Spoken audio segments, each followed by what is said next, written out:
What's going on, guys? Let's have a little JASMY talk on the way to the office. So listen, guys, another question I'm getting asked all the time. I try to address these questions as they come up, especially when it comes to JASMY, and that is,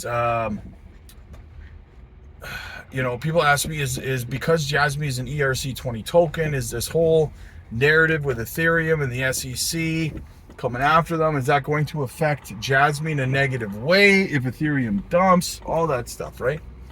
Am I worried? I get asked, am I worried about it?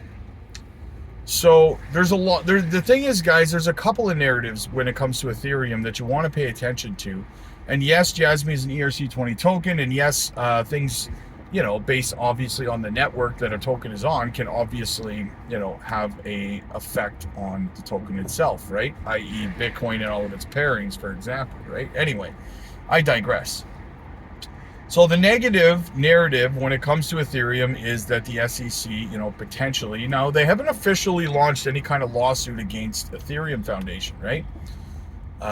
They're just quote unquote investigating. Nothing may ever come of it, right? Nothing may ever come of it. But I will say this, that the Ethereum Foundation did end up launching a lawsuit against the SEC, right? It preemptively did that. So there is a lawsuit happening right now, but the SEC did not initiate it. They just instigated it, right? So the SEC is the one on the defending end of that lawsuit, not the Ethereum Foundation. So in saying that, if Ethereum is labeled a security, I mean, of course, it would be devastating to the entire market, not just ERC20 tokens, for the entire market, guys, right? And for that reason, I don't see that happening, to be honest with you. I don't see a case where the SEC can win. All I see happening is something similar to that. I think a court case there would play out similar to the way that Ripple's case played out with XRP.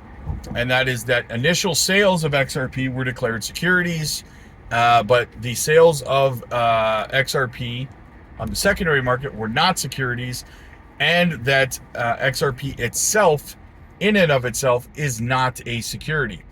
I think that the same, almost identical thing will play out for Ethereum, in that the initial ICO, the initial sales of Ethereum will be declared securities, but the sales of Ethereum on the secondary market will not be securities, and Ethereum itself will not be a security. That's how I see it playing out.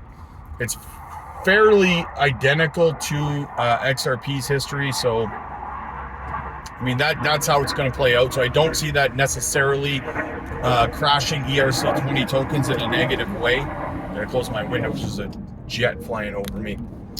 But in saying that, there's also a very, very positive narrative that I think that you should be paying attention to, right?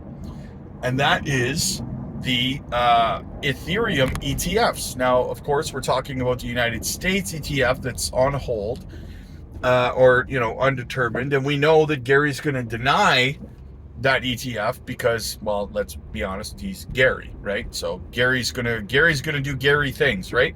And Elizabeth Warren's gonna make him do them. So that will be kind of on the back burner. It's gonna get kicked back. It's gonna get denied, and then Gary will get sued by Grayscale and by BlackRock and by 9 other institutions. Are all gonna sue the SEC at the same time. The SEC will lose 9 or 11 consecutive cases all at once. And then they'll have no choice down the road, probably later this year or early next year. That is when Ethereum will likely get their spot ETF. However, that's in the United States. Now, if we look over at Canada, what we're looking at is, or not Canada, sorry, what was I thinking? I mean, Hong Kong, Canada. I guess because I'm in Canada. Anyway, if we're looking at Hong Kong, they just passed their spot Ethereum ETFs. So we will start to see inflows from that, and that should affect the price in a positive way. And at the end of the day, I've said this before, if US VCs and investors cannot buy spot Ethereum ETFs in the United States from BlackRock or Grayscale or wherever else, you can be damn sure that they will just buy them in Hong Kong. They'll just go around Gary and they'll just buy them in Hong Kong instead, right? We're talking about global VC billionaire investors here. We're not talking about people like you and me who can't invest in Hong Kong, right? So they'll just go around Gary and they'll buy them somewhere else. It doesn't really, Gary, that's how irrelevant Gary is to the big picture of things, right?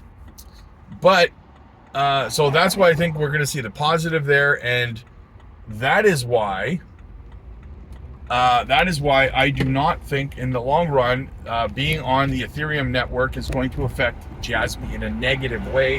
That is why I am not worried in the least bit about it. Yeah, I mean, I think it's actually positive. I think that the fact that these spot Ethereum ETFs are actually going to work in favor of JASMY and other ERC20 tokens as opposed to against. So JASMY's going to do some big things, guys. Like, I love the fact that a lot of people are sleeping on it, because the more people that are sleeping on it and the more it goes up in value, you know, the more FOMO that hits, the more people are going to be like shocked out of nowhere. And the more it's going to spread all over socials, like, holy crap, have you seen this JASMY token? Like, this JASMY coin's going crazy. What is this, right? That's what's going to happen, guys. It's going to be a freaking, just a typhoon, tsunami of FOMO, right? So I'm very, very bullish on it, guys, as you know, always, right? But yeah, let me know what you guys think. Positive or negative effect on JASMY being an ERC20 token. Hit the like, hit the subscribe button, guys. Click the join button, become a VIP member of the channel, get exclusive members-only content, members-only live streams. You know, you get help with your portfolio, your exit strategies, your profit taking, all that stuff, especially if you're new, guys. There's a community of over 300 people there that are there to help you. We're all there to help answer questions, help each other, make each other successful in this market. If you've got a question, guarantee someone in that community, in our community, has an answer. So click the join button for that, or join the Patreon. You get all that, plus you get Patreon only content, right? You get my portfolio is actually over on the Patreon as well, if you want to check that out. We have a great community over there as well. And yeah, you get exclusive content there. So yeah, follow me on X, and once again, like and subscribe, guys. I'll see you guys in the next one.